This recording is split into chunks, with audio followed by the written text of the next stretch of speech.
Hello and welcome to the Evolution of Medicine podcast. This week we are doing a special video podcast for a very special moment in history. I'm very excited to welcome to the podcast someone who is a great friend of the Evolution of Medicine. He is the host of the International Functional Forum in London. He's also the star of BBC One's Doctor in the House, getting ready for its second season.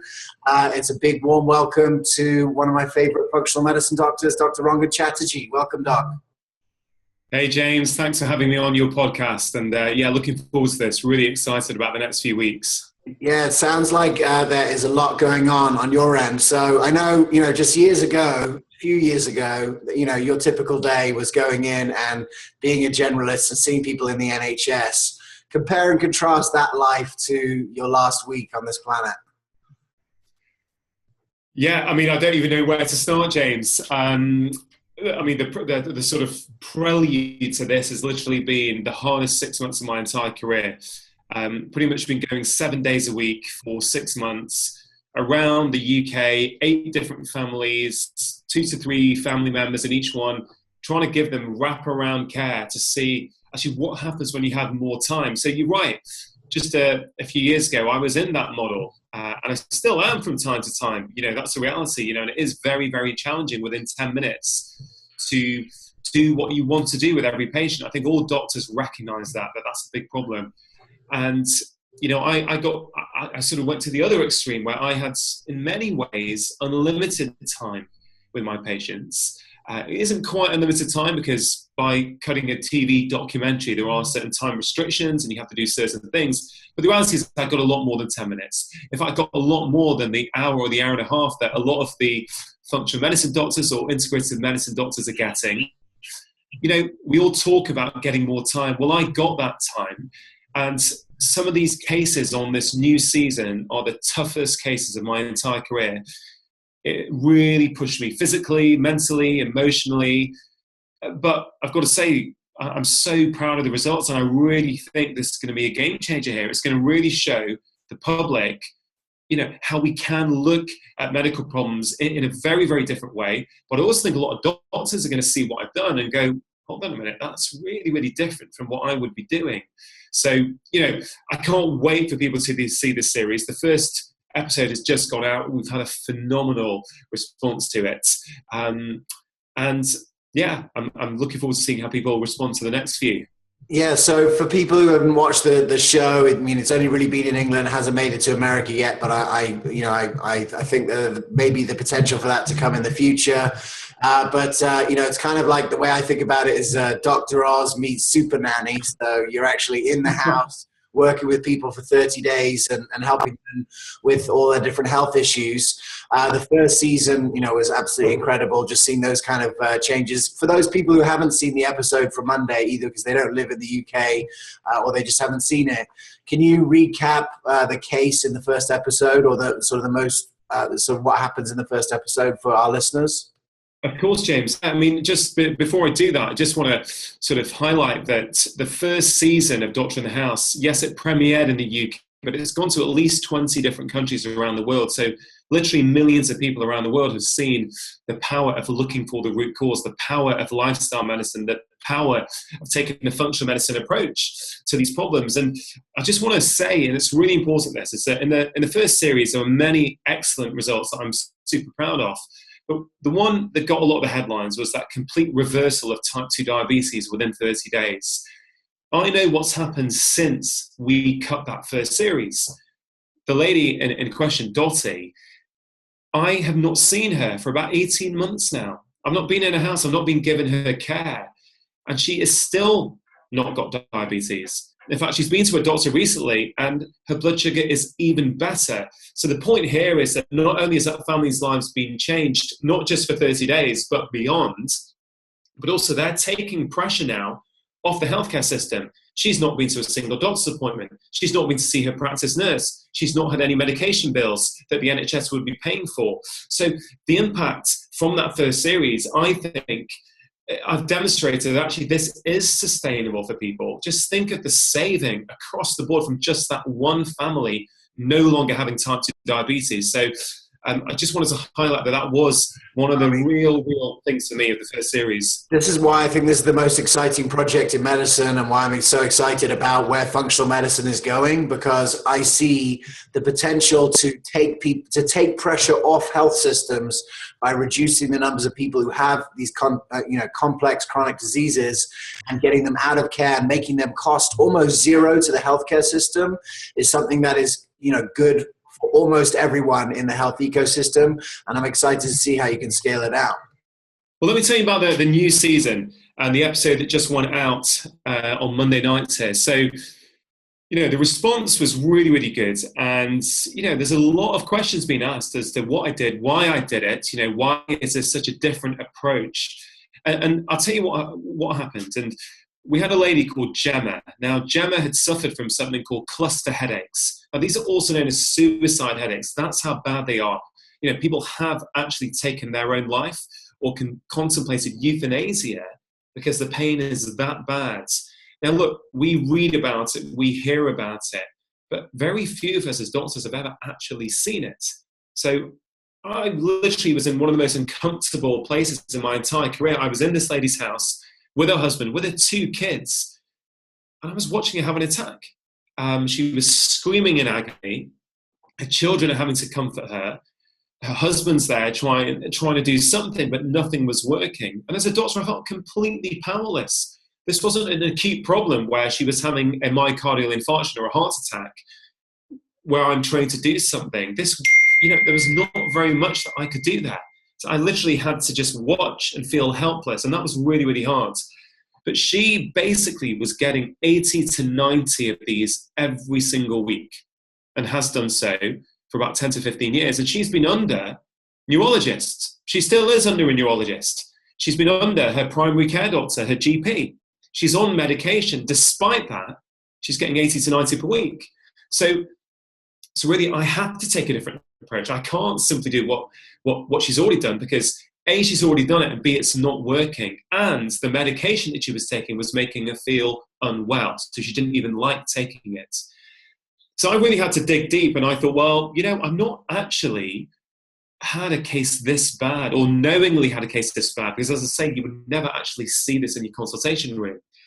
And I took a multi-pronged approach. I thought, okay, I've identified about 5 different areas that may be contributing. Now, I didn't know if it was going to work. I had no idea if it was going to work. I just thought, well, let's just go back to basic principles. Let's think about the body. Let's think about what I can help with here and help create health in Gemma. And, it got worse before it got better. But the reality is, by the end of, and it took longer, this was longer than 30 days. These were extremely complicated patients who'd been ill for many, many years. And I think with her, we had about 2.5 months with her. I changed her diet. I put her on some supplements, including coenzyme Q10 and magnesium. I taught her how to meditate. She was running around. She's a busy mum. She's in all the sort of parent-child classes. She runs the local fairs, busy, busy, busy. And that was a real struggle for her. I spoke to her about walking in nature. I measured her stress levels to demonstrate to her how much we needed to change things. But I also sent her to a musculoskeletal therapist to try and help her, because I had a strong suspicion she was rubbing her neck when she had an attack. I really got that feeling that there was something at play there. So I sent her to an osteopath, and he was very helpful, but we weren't quite getting where we needed to get to. And there's a very, very good chiropractor in Gemma's locality who actually gets referred to from lots of the local neurologists. She's very gentle. She's got an expertise in neurology. And she identified a few abnormalities on the x-ray. And it was this whole approach, this whole multi-pronged approach that I took, actually resulted, once it kicked in, we got to the point where right at the end, Gemma was having about 3 a week compared to 80 or 90. She said, Rangan, I can live like this. I don't care if it doesn't get any better. This is fantastic. And it really highlights that it doesn't really matter what the name of the condition is. Right, it was cluster headaches, okay? And I spoke to some of her neurologists, and I spoke to some other neurologists about Gemma to sort of discuss the case. And look, everyone's trying to do a good job and really trying to help her. But what I realized is that everyone's kind of trying to get quite excited about, is this a cluster headache? is it an atypical migraine? Is it paroxysmal hemicrania? And there was this diagnostic sort of game about, which category does she fit into? And I said, Gemma, you know what? I don't really care, because that name doesn't really tell me that much. I just need to look at you, focus on you, and try and figure out what's going on.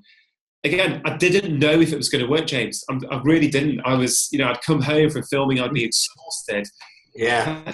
Racking my head there and thinking, is this going to work? I just don't know. I thought even if I get it from 90 to 45, that will be something. I wasn't expecting to get to a period where she has 24-hour periods now, where she has no headache. That is unheard of. That's incredible. One thing I've seen the little, having seen the episode, one thing that I just, feel is incredible is the fact that you come in there, everything's happening in real time, and it's all being videoed. And probably because if it's like a reality style show, they're okay if you completely mess it up too. In fact, that would probably be good TV. And so you have to be like super empathetic, super in the zone, doing the functional medicine matrix kind of in your head in real time for these people. Can you just talk a little bit about what that's like? Because I feel like, that there's way less pressure on a normal consult in functional medicine. Say if someone walked into your practice with cluster headaches, right, it wouldn't be the same kind of like time intense pressure that you're dealing with in that exact moment. Yeah, James, I think you've hit the nail on the head there. It is incredibly difficult. And I think that really added to the pressure that I felt during this whole process. As I say, some of the most complicated cases of my career, including Gemma. And, there's a camera on you watching every move.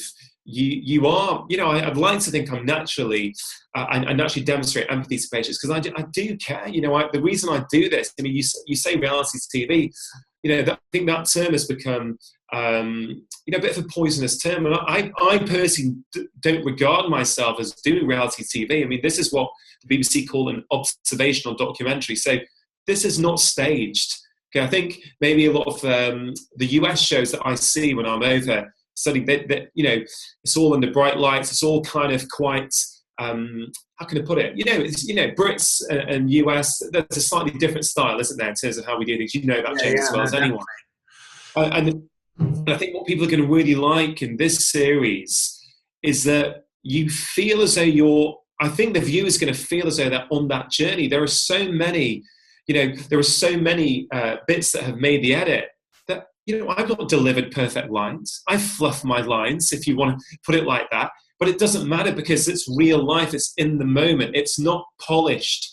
And I'm really proud of that because I don't want this to be cut and sanitized. I want this to be, I was struggling. I did find it difficult.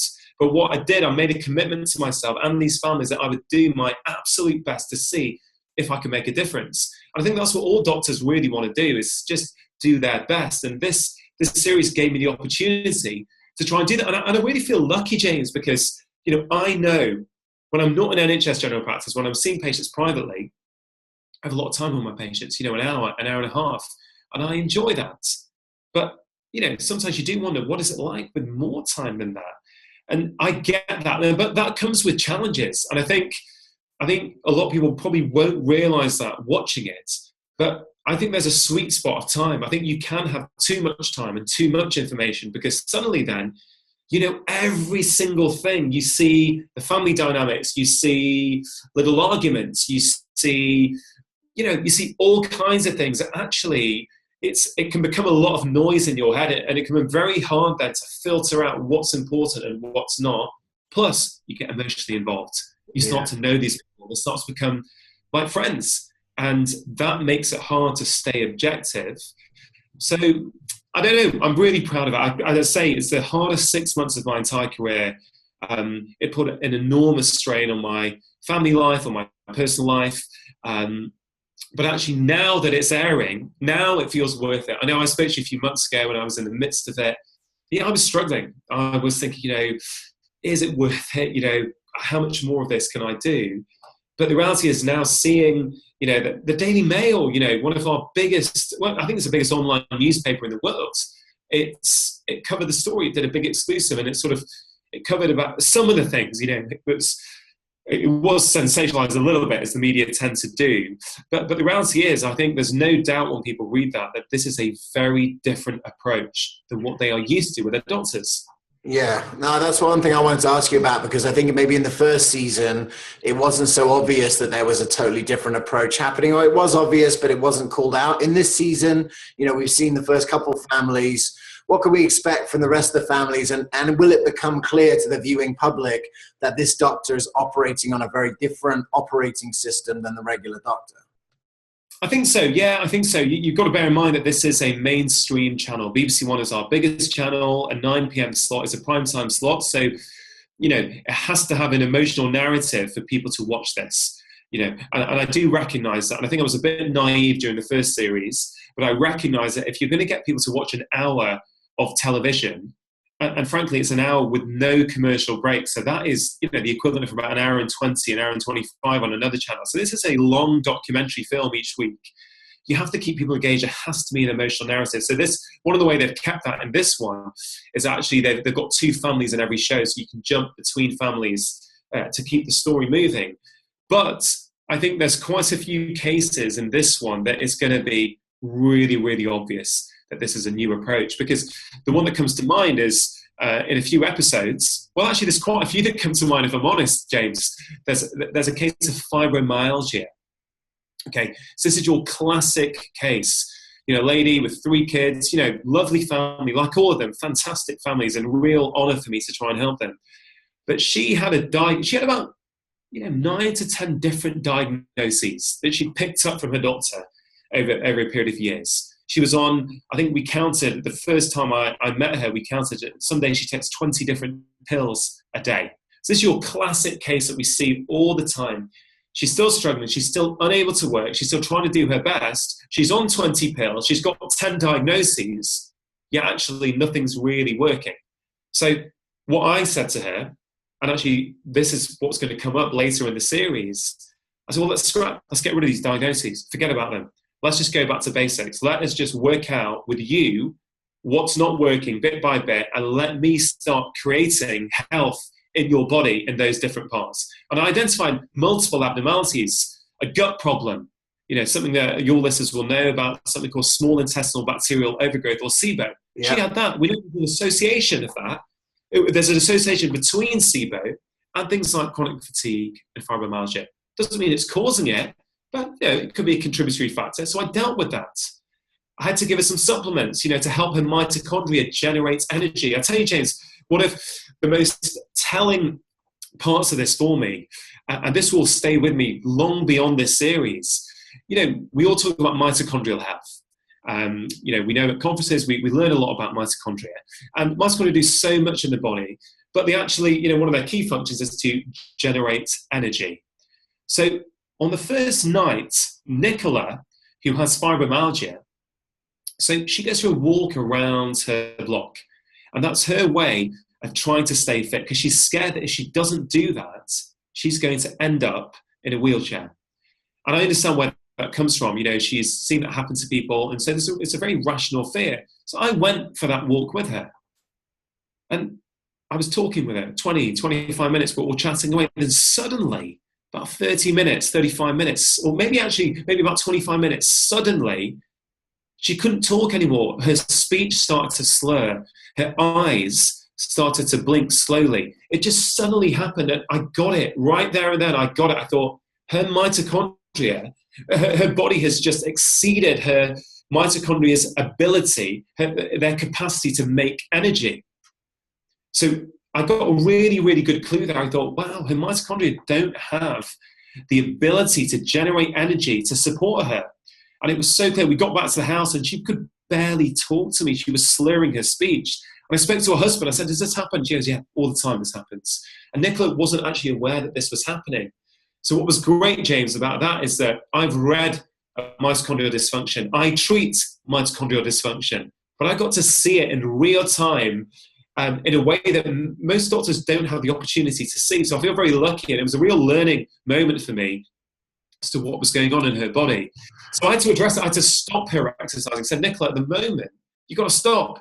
Right? Your body hasn't got the capacity to allow you to do that. And she was scared, and it was really hard for me to convince her. But you know what? On Easter weekend this year, she has had a dream for about 10 years to go with her family to the top of somewhere called Rivington Pike. It was a distant dream for her. Well, I finished filming with her a few months ago, but the improvement has continued. I got a selfie sent to me on my phone by her family at the top of Rivington Pike at Easter weekend. And it almost brought me to tears. You know, I showed it to my wife, and I just thought, this is why I'm doing this. This is what makes it worthwhile. That family's life has been changed, hopefully forever. And then by doing that on a television show, what happens is that a lot of people watching, you know, we're expecting a good 4 million live viewers every week in the UK alone. That's before it goes anywhere else. Are going to see that, oh, actually, that's possible. I wonder if I can apply some of those principles in my own life. And that's the real motivating factor for me. You do this, you help that family, but by helping that one family, you potentially help thousands of families who are watching in their living room. And that's, you know, that's the exciting thing for me, James. Yeah, it was in the last functional forum, we had, you know, I spoke about sort of like my theory for the delivery of value-based care. And the outside rung of that, the most clear rung that you come into is content. Right. And that could be video content. It could be, you know, magazine or otherwise. It could be a book that you read.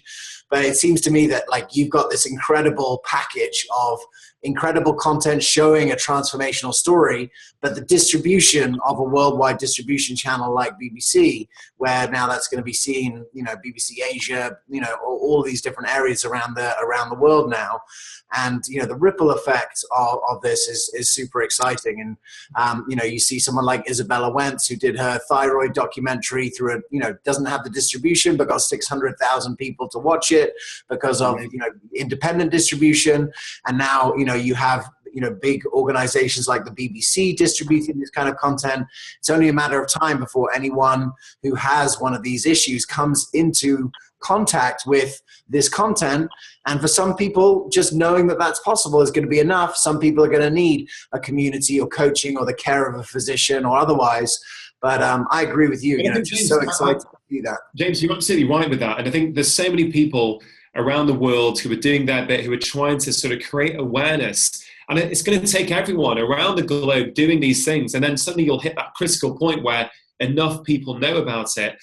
I think one of the big advantages of having this on the BBC is the BBC is internationally respected. And I think when viewers watch something on BBC, they know that there's a degree of authenticity about it, that it's gone through various editorial checks, and actually there is validity in it. So I think actually being able to demonstrate the power of this style of medicine on such a mainstream but well-respected channel like the BBC, I must say I feel very lucky to have this opportunity, and I think it really will help a lot of people. James, one thing I sort of, just a side note, is I knew the impact the first series had made. I heard about it both from patients on the street, the public.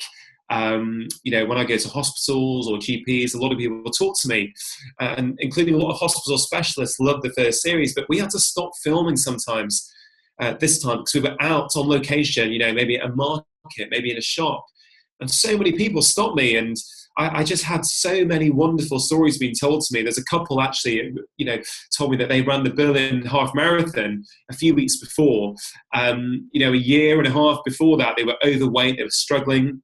They literally applied everything that they learned from me in the first series. They lost a ton of weight, and they did the Berlin half marathon, and they just wanted to say thank you. And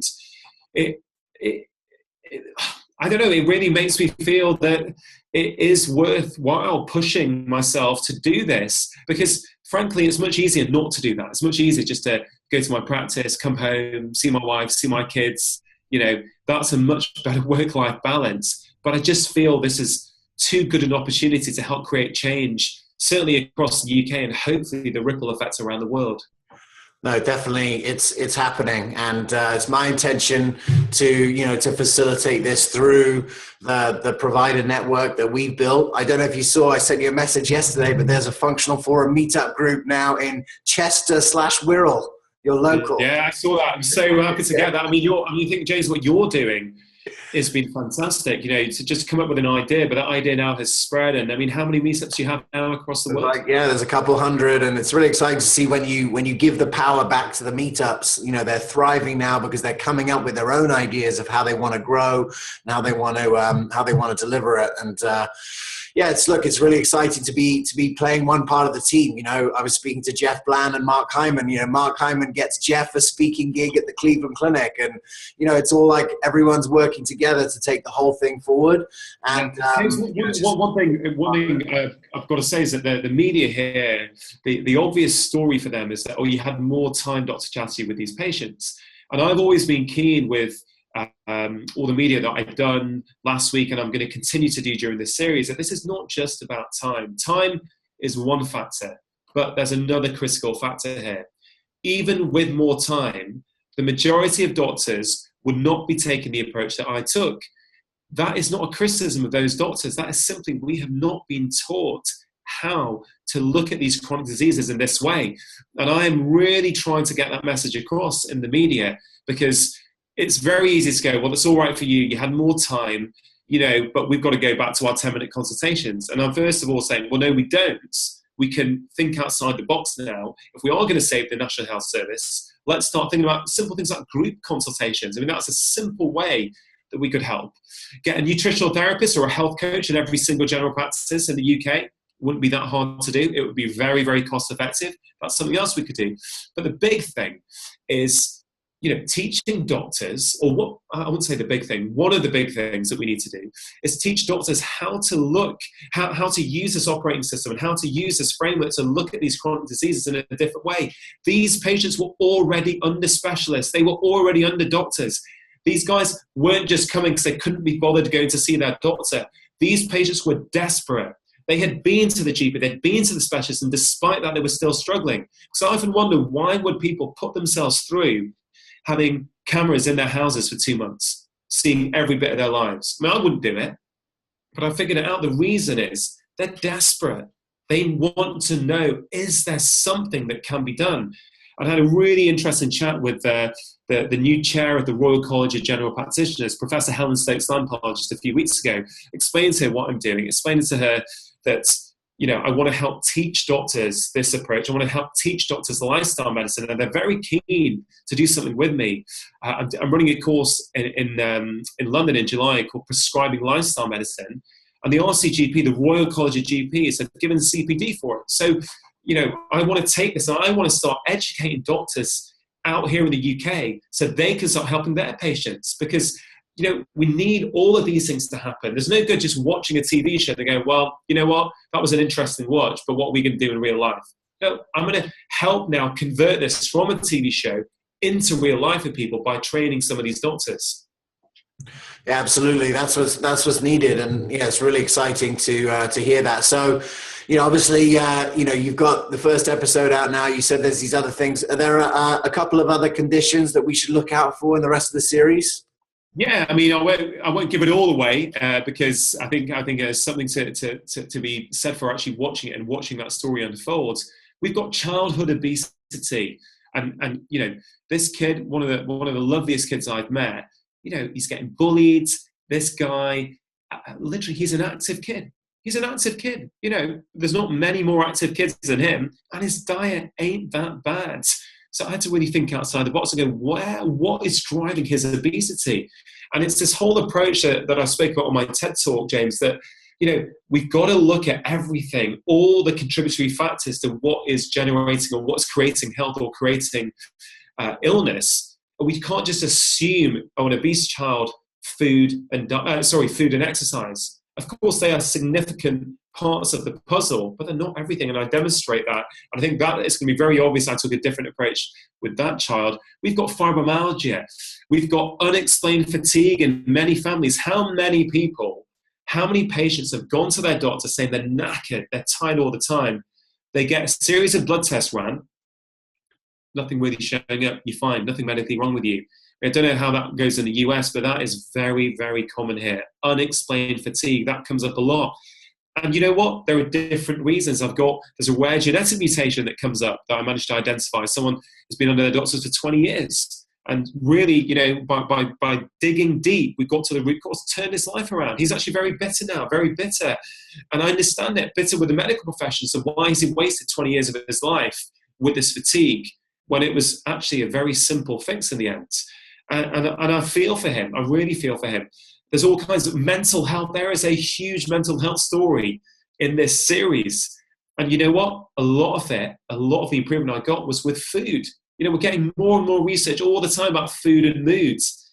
And that randomized controlled trial from earlier, just a couple of months ago from Victoria in Australia, this is a randomized controlled trial, an interventional trial showing diet significantly improves symptoms in people with severe depression. I mean, it's this kind of research that's very, very powerful, and it's very hard for the medical profession to not take notice of that. And I'm demonstrating the power of diet on your mood. There were other things as well. It wasn't the whole story, but I'm really passionate that people are going to watch this and go, wow, the food that I eat affects my mood. I know this community listening, James, they're aware of that, but I can guarantee that out of the 4 million people watching this in the UK, I'm going to tell you 95% of people don't know that. Yeah, absolutely. Well, look, I just want to share my appreciation and our community's appreciation. Dude, I know how hard it was to do that for 6 months, because we were talking on the phone. When I came over for the first functional forum in January, you were in the middle of shooting. You'd managed to get like half a day off to do the functional forum. But the next day we're zipping off to go and see another family and coming back around. So I just want to share, from our community, thank you for doing this. Thank you for being such a great ambassador for functional medicine and for lifestyle medicine and for root cause resolution. And I'm really excited to see where it's going to go from here. So the last thing I want to talk to you about. So I would just say to everyone, we'll do our best to get as much Doctor in the House footage to our community as possible, even if I have to sit in front of like the iPlayer, Facebook Live, and do live commentary like we did last time. It's getting easier and easier to live stream stuff, but maybe we can work that out. I just want to finish up by talking about, the next. If you do that, James, if you can encourage people to use the hashtag Doctor in the House on social media, it's hugely helpful, because that is one of the ways that the BBC monitor actually, is this creating impact? Is this causing impact? Do people want to know about this? So if you could really encourage your community, whether it's on Twitter, Facebook, Instagram, use the hashtag Doctor in the House. It really helps, really get the message through that actually this matters to people. This is important. People want more of this. So that'll be fantastic. The community could help with that message. Yeah, Doctor in the House. We'll put it in the show notes, and I'll be encouraging everyone to communicate about it for sure. So, the last thing I wanted to just chat about is an exciting project that you and I are going to be working together on. We're doing quarterly functional forums in the UK now that you're the host of. And so, we had a couple. We had one in January, I had one in April. But I'm excited to share with all of our community that we're going to be doing a full day-long event in Guernsey, which is a tiny island between England and France, on the 30th of June, 2017. You're going to be able to watch it anywhere in the world on the Functional Forum show. I'd love, I know you've been to Guernsey, Rangan, and I know that you're interested and excited about this project as well. Yeah. What was it that sort of gets you about this project that's exciting? What I think is really exciting about Guernsey is that it's a lot smaller than the UK. It's a lot smaller than the National Health Service. Trying to make change here within such big systems is really hard. Things can be the wheels turn very slowly. But our mutual colleague and friend Mark Wynn, he's really introduced me to a lot of these ideas at Guernsey. It's a smaller community. I think the population, 64,000, something like that. Yeah, 64,000. Yeah. You can go, as you said before, you can go out for lunch with the health minister. I think it'll be much simpler to create change in such a relatively smaller community where there's less red tape to get through. I think that's the exciting thing, because if you can prove the concepts in Guernsey, I think other people will stand up and take notice. And I think it's going to be easier to prove those concepts in Guernsey rather than in some of the bigger countries. I think there's just more and more challenges. Absolutely. So get it on your schedule. The June 30th is going to be the next one. It's going to be on there. Next week on the podcast, we have Mark Wynn. We've got a conversation that he and I had about Guernsey, what it's going to be, what we're trying to do. I'm really excited that you've agreed to come and be a host over there and participate in it. I can only imagine the excitement of what it's going to mean that Guernsey is going to happen after this series of Doctor in the House has come out. Yeah.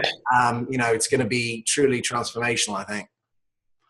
Yeah, well, James, I'm looking forward to seeing you out there. And thanks for having me on. I really appreciate it. And as always, I really support everything you're doing as well. So yeah, keep up the good work, mates. Should we be calling BBC America and asking when's this coming to America? Yeah, please do. The more pressure you can put on them to start transmitting it over there, the better. But I think, I have heard rumours that later this year, the whole series, including series 1, may be getting sort of put out in America. Again, I don't have anything to confirm on that. I will, of course, update you and update the community if I hear anything to that effect. But thanks for all your support, James. Appreciate it. Awesome. So if you want to find out more from Rangan, if you go on to watch Doctor in the House, you can also watch the 2 functional forums where he's been the host, about 2 or 3 other functional forums where he's been the talent. Dude, super excited for you. I know you're in the middle of an absolute press blitz here. I'm sure on Sunday is calling you as we speak, but good luck with all the rest of the promotion, and just super excited to be on your team and to be sort of witnessing you, changing the world. It's really awesome. Thanks, man. I'll see you soon, James. Thank you. All right. Thanks, Rangan.